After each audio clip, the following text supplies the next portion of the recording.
Quand j'ai gradué à l'université longtemps passé, j'ai spécialisé en photo puis en peinture.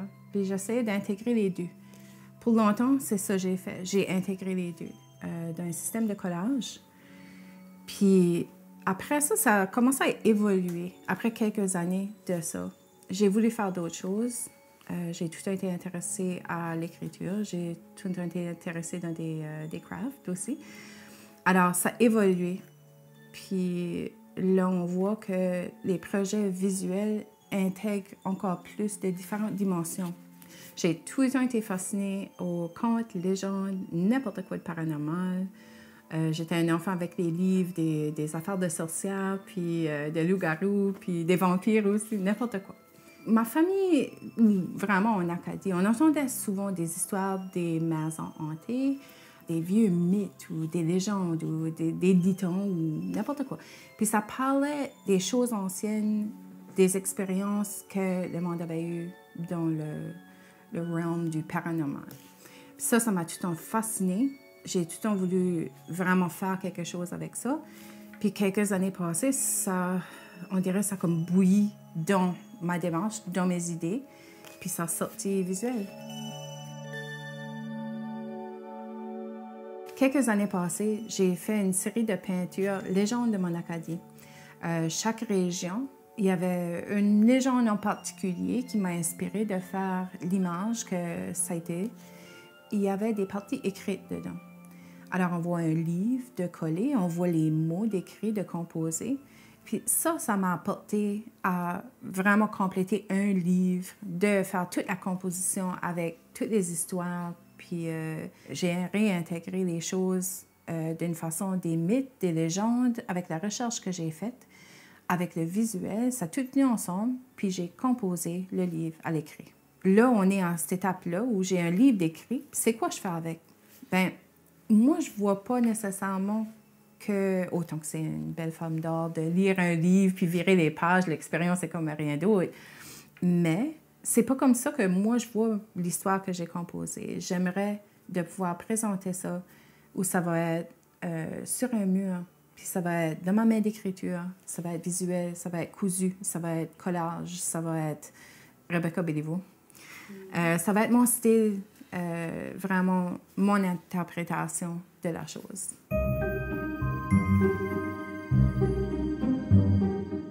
Quand j'ai fait l'exposition de Légendes de mon Acadie des peintures, j'ai eu beaucoup de gens qui m'ont approché après la présentation ou pendant le vernissage pour me conter qu'est-ce qui sont passés avec eux ou des histoires très populaires dans leur région. C'était vraiment intéressant, puis ça m'a encouragé beaucoup de vouloir faire une deuxième partie du livre de Légendes de mon Acadie, parce que l'Acadie, c'est pas juste Shediac, Memramcook, Bouctouche, Saint-Anne, Richibouctou, Cochiboquac. C'est bien plus grand que ça. Puis j'aimerais d'y aller à ces places-là, d'aller voir c'est quoi les histoires puis les légendes de la place. Pour la recherche le livre Légendes de mon Acadie, j'ai commencé à l'Université de Moncton parce qu'ils ont beaucoup de textes, d'histoires, de la documentation que j'avais besoin pour mettre ça ensemble de chaque région. Il y a des contes, il y a des histoires de nos ancêtres, du monde qui est plus ici. Ça a tout été gardé pour nous autres, pour qu'on utilise ça. Ça ne vaut rien de juste garder ça dans des tiroirs ou dans des livres qui ne sont pas lus. Il faut vraiment faire quelque chose avec ça. Puis ça m'a motivée à aller avec la forme écrite aussi, les contes comme tels. C'était pas contre la religion, pas vraiment de tirer les cartes. Ben quand même. Après, t'étais pas content que j'avais pris l'accoutumance à ma mère. Le dialecte acadien a vraiment été important pour moi dans ces histoires ici quand je les ai composées. J'ai fait la majorité de la composition pendant la pandémie. Puis j'ai essayé de compter en anglais, que j'ai l'habitude de parler puis lire. J'ai essayé de le composer en français, que peut-être un petit peu moins, mais c'est quand même ma langue maternelle. Ça n'a pas marché. Il n'y a rien qui a marché, jusqu'à ce que je compose en dialecte acadien. C'est vrai que les mots, c'est un peu broche à foin, qu'on les met ensemble, puis on n'a pas vraiment de background à écrire ce qu'on appelle parfois le chiac.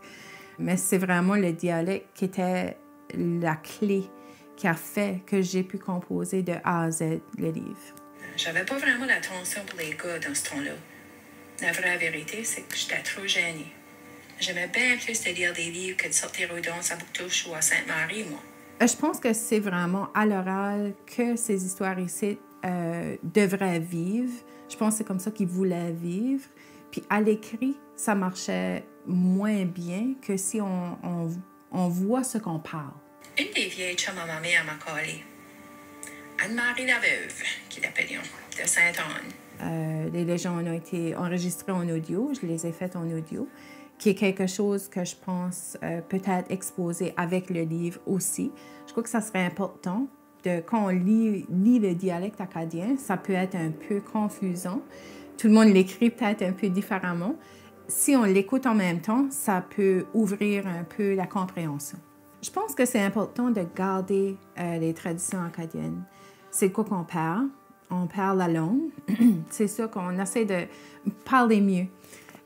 Puis on parle mieux peut-être en utilisant les bons mots qu'on devrait en français. On perd les mots traditionnels de nos ancêtres, l'accent, on perd ça, on perd beaucoup. Puis c'est quelque chose avec les légendes de mon Acadie que je veux garder, que c'est quoi que j'aimerais ramener, c'est un peu les traditions, l'histoire, le vrai Acadie.